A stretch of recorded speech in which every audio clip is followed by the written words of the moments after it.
दोस्तों, क्या आप सिर्फ 2,000 रुपए लगा के इतने रुपए अर्न करना चाहते हो, यानी कि 1,40,19,641 रुपए अर्न करना चाहते हो? वाई नॉट, कौन नहीं करना चाहेगा। लेकिन क्या ऐसा कर पाना पॉसिबल है? तो दोस्तों, आंसर है यस। आप इतने रुपए सच में कमा सकते हो, और वो भी बस 2,000 रुपए की छोटी शुरुआत करके। बस इसके लिए आपको 2,000 रुपए की मंथली एसआईपी स्टार्ट करनी होगी और उस पे अगले 30 सालों के लिए 15% के रिटर्न्स लेने होंगे, और इतने पैसे कमाने का आपका सपना सच हो जाएगा। It's just that simple. लेकिन वेट, अगर इतना ही सिंपल है तो फिर ज्यादातर लोग फाइनेंशियली इतना स्ट्रगल क्यों कर रहे हैं? पक्का इसमें कोई तो कैच जरूर होगा। ऐसे कैसे कोई बस 2,000 हर महीने लगा के करोड़पति बन सकता है? तो दोस्तों, इसमें कोई कैच नहीं है। It's 100% correct. करोड़पति बनना इतना ही सिंपल है, बस इतना आसान नहीं है। क्यों? क्योंकि लोगों को एक तो एसआईपी का सही मीनिंग ही नहीं पता है। आज लोगों में बहुत सारे मिसकंसेप्शंस और डाउट्स हैं एसआईपी को लेके। साथ ही लोग ये बिलीव नहीं कर पाते कि 500 या 1,000 रुपए का छोटा अमाउंट कैसे करोड़ों में बदल सकता है। और बाय द वे, अगर ये सब लोग समझ भी जाएं तो उनको ये मालूम नहीं होता कि एसआईपी स्टार्ट करने के लिए सही जगह कौन सी है। किसी म्यूचुअल फंड में एसआईपी करें, या फिर किसी इंडेक्स फंड में, या फिर स्टॉक्स में एसआईपी स्टार्ट करें। कभी तो लोग अपने पड़ोसियों से या फिर फ्रेंड्स की एडवाइस सुन के किसी बेकार सी स्कीम में एसआईपी शुरू कर देते हैं, तो कभी खुद ही अनुशासन नहीं रख पाते एसआईपी कंटिन्यू करने का। तो दोस्तों, आपकी इन सभी समस्याओं का समाधान है ये वीडियो। आज की इस खास वीडियो में हम डिटेल से पूरी बारीकी से एसआईपी को समझेंगे, इससे जुड़े सभी डाउट्स को क्लियर करेंगे और सीखेंगे कि हम कैसे ज्यादा से ज्यादा रिटर्न्स ले सकते हैं अपनी एसआईपी इन्वेस्टमेंट पे।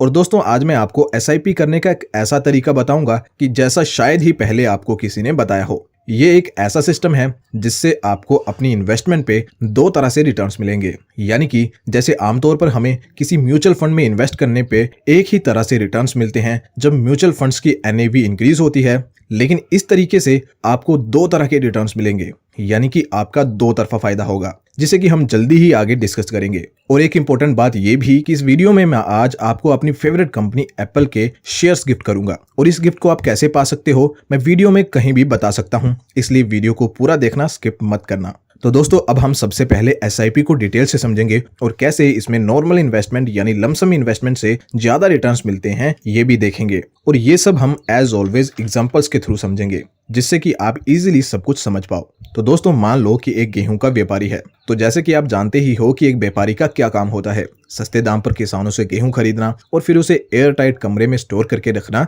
तब तक जब तक कि उसका दाम बढ़ ना जाए, यानी कि सस्ता खरीदना और महंगा बेचना। यही करता है एक व्यापारी। तो अब मान लो कि यही व्यापारी एक दिन गांव में जाता है और ऐलान करता है कि सभी किसान भाई जितना भी अनाज है वो कलेक्ट करके तो किसी एक दिन मेरे घर पे दे जाना। तो सभी किसान एक दिन तय करते हैं और सारा का सारा गेहूं उसे एक पर्टिकुलर दिन में व्यापारी के घर पहुंचा देते हैं। व्यापारी उस दिन के गेहूं के प्रति किलो दाम के हिसाब से सभी किसानों को पेमेंट कर देता है। मान के चलते हैं कि 10 रुपए प्रति किलो उसने गेहूं उठाया किसानों से। अब आगे व्यापारी वही प्रोसेस करेगा, अनाज को स्टोर करके रखेगा और उसके दाम बढ़ने का वेट करेगा। मान के चलते हैं कि वो 6 महीने तक वेट करता है दाम बढ़ने का, और 6 महीने बाद 12 रुपए प्रति किलो के भाव पे अनाज को बेच देता है, जिससे कि उसे 2 रुपए प्रति किलो का प्रॉफिट होता है। आई होप यहां तक आपको सब कुछ क्लियर है। अब एक और सिमिलर केस इमेजिन करते हैं। मान लो कि एक दूसरा व्यापारी है किसी और गांव में, जो भी किसानों से सस्ते दाम पर गेहूं खरीदता है और फिर उसे महंगे दाम पर बेचता है। लेकिन इस व्यापारी का व्यापार करने का तरीका थोड़ा सा अलग है। वो डेली 1-2 किसानों के पास जाता है और उनसे डेली अनाज खरीदता है, बजाय सभी किसानों से एक साथ एक ही दाम पर सारा अनाज खरीदने के। डेली खरीदने के कारण वो अलग अलग दामों पर गेहूं खरीदता है, किसी दिन कम दाम पे तो किसी दिन थोड़ा ज्यादा दाम पे, और वो ऐसा लगभग 10 दिन करता है। 10 दिन वो अलग अलग किसानों से अलग अलग दाम पर गेहूं उठाता है। इन 10 दिनों में जिन दामों पर उसने अनाज उठाया है उनकी लिस्ट ये है, जिनका अगर एवरेज प्राइस निकाला जाए तो 9.15 रुपए प्रति किलो बैठता है। तो अब ये व्यापारी भी 6 महीने के लिए ही अनाज को स्टोर करता है और 6 महीने बाद सेम 12 रुपए प्रति किलो के हिसाब से गेहूं को सेल कर देता है। लेकिन इसे पहले व्यापारी से 85 पैसे ज्यादा का फायदा होता है। और ऐसा होने का सिर्फ एक ही रीजन है, और वो है दोनों के गेहूं खरीदने के तरीके में डिफरेंस। जैसे कि आपने देखा कि पहले व्यापारी ने सारा अनाज एक ही साथ एक ही रेट पर खरीदा था, जबकि दूसरे ने थोड़ा थोड़ा अनाज अलग अलग दामों पर खरीदा, यानी कि घटते और बढ़ते हुए दामों में खरीदा, जिससे कि उसका प्राइस एवरेज हो गया। और दोस्तों, व्यापारियों के व्यापार करने के इन्हीं तरीकों को आप लमसम और एसआईपी इन्वेस्टमेंट समझ सकते हो। पहले व्यापारी के व्यापार करने के तरीके को आप लमसम इन्वेस्टमेंट समझ सकते हो। जैसे कि पहले व्यापारी ने सारे किसानों से एक साथ एक ही प्राइस पे सारा अनाज उठाया था, वैसे ही हम लमसम इन्वेस्टिंग में अपना एक बड़ा अमाउंट एक साथ इन्वेस्ट कर देते हैं किसी भी एसेट में, जैसे कि स्टॉक्स, बॉन्ड्स या फिर म्यूचुअल फंड्स में। लेकिन एसआईपी इन्वेस्टमेंट में हम ऐसा नहीं करते। एसआईपी इन्वेस्टमेंट में हम दूसरे व्यापारी की तरह थोड़ा थोड़ा अमाउंट इन्वेस्ट करते हैं, जिससे कि हमें अलग अलग प्राइसेस पे खरीदने का मौका मिले और हमारा प्राइस एवरेज हो जाए। जैसे कि आपने देखा था दूसरे व्यापारी के केस में कि उसका एवरेज प्राइस कम आया था कंपेयर टू फर्स्ट व्यापारी, और ऐसा हमेशा होता है एसआईपी के केस में। एसआईपी में ऑटोमेटिकली हर तरह की मार्केट में पैसे इन्वेस्ट होते हैं एंड दस इससे हमें ऑलमोस्ट जिस एसेट में हम इन्वेस्ट करते हैं उसके बराबर के रिटर्न्स मिल जाते हैं। इसे और सिंपल बनाने के लिए मैं एक और एग्जांपल लेता हूं।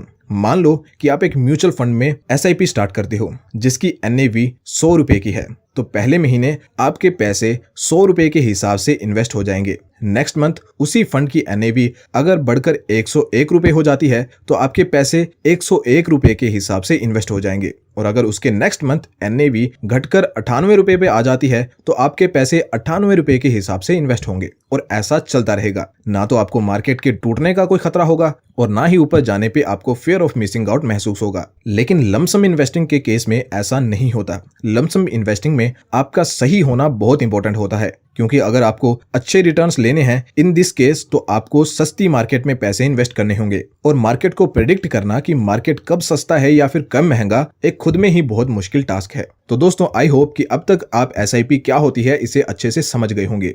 अब मैं आपको एसआईपी इन्वेस्टमेंट का वो तरीका बताऊंगा जिससे आप दो तरफा फायदा उठा पाओगे। जैसे कि मैंने आपको वीडियो की शुरुआत में भी कहा था कि इसके बारे में हम आगे डिस्कस करेंगे। तो दोस्तों ज्यादातर लोग सोचते हैं कि एसआईपी सिर्फ म्यूचुअल फंड्स या इंडेक्स फंड्स के लिए ही होती है, जो कि कुछ समय पहले के लिए सच भी था। लेकिन आज जब सब कुछ ऑनलाइन हो चुका है तो जो फायदे पहले बड़े बड़े इन्वेस्टर्स को मिलते थे आज आपके और हमारे जैसे आम रिटेल इन्वेस्टर्स भी ले सकते हैं, और ये फायदा है यूएस स्टॉक्स में एसआईपी के जरिए इन्वेस्ट करने का। जी हाँ, गूगल, एप्पल, अमेजोन, नेटफ्लिक्स जैसी कंपनीज जिनके प्रोडक्ट्स और सर्विसेज हम डे टू डे बेसिस पर यूज करते हैं, अब हम इनमें इन्वेस्ट भी कर सकते हैं, इनकी ग्रोथ का भी हिस्सा बन सकते हैं, and that also through SIPs. आप अपने कंफर्ट के हिसाब से एसआईपी का अमाउंट चूज कर सकते हो। जैसे कि अगर आपकी कैपेसिटी है 500 रुपए इन्वेस्ट करने की तो आप इतने से भी शुरू कर सकते हैं। और जो मैं आपको बता रहा था कि एक तरीका है जिससे आप दो तरह के रिटर्न्स ले सकते हो, तो वो यही है, यानी कि यूएस स्टॉक्स में इन्वेस्ट करना। कैसे, आइए समझते हैं। मान लो कि आपने आज से 15 साल पहले एप्पल कंपनी में इन्वेस्ट किया होता, तो एप्पल कंपनी के एक शेयर की कीमत तब थी $4.95, यानी कि मोटा मोटा $5 ही मान लेते हैं, और आज इसका प्राइस हो चुका है $142.92, यानी कि लगभग $143। तो अगर हम इसके CAGR रिटर्न्स निकालें तो वो निकल के आते हैं 25% के। लेकिन दोस्तों आप शायद ये बात जान के हैरान हो कि आपको 25% नहीं बल्कि 29.47% के रिटर्न्स मिलेंगे, एंड दैट बिकॉज क्योंकि आप एक इंडियन हो, यानी कि 4.47% ज्यादा रिटर्न्स मिले होंगे इन 15 सालों में।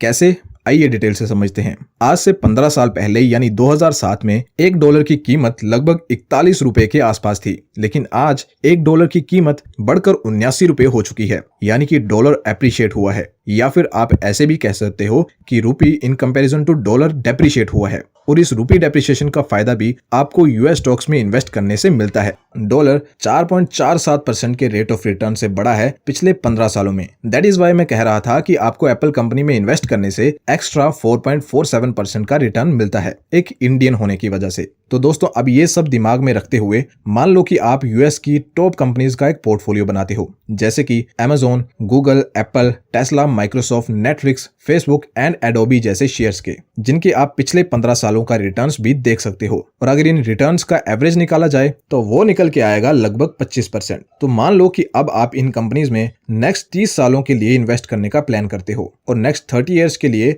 अब 25% नहीं बल्कि सिर्फ 12% का रिटर्न ही एक्सपेक्ट करते हो अपने इस पोर्टफोलियो से, और साथ में डॉलर एप्रिसिएशन की वजह से भी 3% का एक्स्ट्रा रिटर्न इस रिटर्न में ऐड होगा, हम ये भी मान लेते हैं। तो टोटल आपको 15% के कंपाउंडेड रिटर्न्स मिल सकते हैं ऐसा करने से। अब अगर आप अगले 30 सालों तक 2000 रुपए की एसआईपी स्टार्ट करते हो यूएस स्टॉक्स में, तो आपको जो मैंने वीडियो की शुरुआत में अमाउंट बताया था, यानी कि इतना अमाउंट आप यकीनन अचीव कर पाओगे। तो दोस्तों, अगर आपने अब तक मूड बना लिया है यूएस स्टॉक्स में इन्वेस्ट करने का, तो करंटली यूएस मार्केट में करेक्शन भी आई हुई है, तो ये एक सुनहरा मौका बन सकता है यूएस स्टॉक्स में इन्वेस्ट करने का, बिकॉज करंटली अच्छी कंपनी सस्ते दामों पर ट्रेड कर रही होंगी। लेकिन अब आप कहोगे कि यूएस स्टॉक्स में इन्वेस्ट करने पे तो बहुत सारे चार्जेस एंड कमीशन इन्वॉल्व होंगे एंड स्टॉक्स भी एक्सपेंसिव होंगे, एक एक स्टॉक हजारों डॉलर का होगा। देखो, अगर आप मेरी तरह IND मनी ऐप यूज करते हो यूएस स्टॉक्स में इन्वेस्ट करने के लिए, तो आपको पता होगा दैट IND मनी से आप यूएस स्टॉक्स फ्रैक्शंस में बाय कर सकते हो, यानी कि एक स्टॉक का एक छोटा सा पार्ट भी खरीद सकते हो। और IND मनी पे कोई अकाउंट ओपनिंग फीस भी नहीं है, 0 कमीशन है और 0 ब्रोकरेज है। और ये सब इसलिए ताकि आप एक स्मॉल अमाउंट से भी अपनी फेवरेट यूएस कंपनी में इन्वेस्ट कर सको। और दोस्तों, मैं आपको IND मनी के साथ मिलके एप्पल कंपनी के स्टॉक्स वर्थ ₹750 बिल्कुल फ्री में दे रहा हूं। आपको बस IND मनी ऐप डाउनलोड करना है, डिस्क्रिप्शन में दिए हुए लिंक से, और उस पे साइन अप करना है और अपना free US stock account first time fund करना है, और आपको ₹750 के एप्पल स्टॉक्स फ्री में मिल जाएंगे। IND मनी से आप यूएस स्टॉक्स में SIP मोड से भी इन्वेस्ट कर सकते हो। बस एक पर्टिकुलर अमाउंट डिसाइड करो और अपनी मंथली या वीकली SIP IND मनी के साथ स्टार्ट करो। तो पोर्टफोलियो डाइवर्सिफिकेशन के पॉइंट से आप IND मनी से अपनी यूएस स्टॉक इन्वेस्टमेंट जर्नी शुरू कर सकते हैं। आई होप दोस्तों, आज की इस वीडियो में मैं आपको SIP के बारे में सब कुछ डिटेल से समझा पाया हूँ। अगर मुझसे कुछ छूट गया है तो प्लीज कमेंट करके जरूर बताएं। मैं कोशिश करूंगा कि किसी और वीडियो में मैं उसको जरूर से इंक्लूड करूं। तो दोस्तों, वीडियो को एंड करता हूं फाइनल वर्ड्स के साथ कि IND मनी ऐप एकदम सेफ ऐप है और इसे 5 मिलियन से ज्यादा इंडियंस यूज कर रहे हैं। तो अभी के अभी इस ऐप को डाउनलोड करें डिस्क्रिप्शन में दिए हुए लिंक से, और अपने फ्री एप्पल के शेयर्स को क्लेम करें अकाउंट फंड करने पर। दैट्स इट फॉर टुडे दोस्तों, अगर आपको वीडियो पसंद आई है तो वीडियो को लाइक जरूर करें और साथ ही साथ हमारे चैनल से जुड़ने के लिए चैनल को सब्सक्राइब भी करें।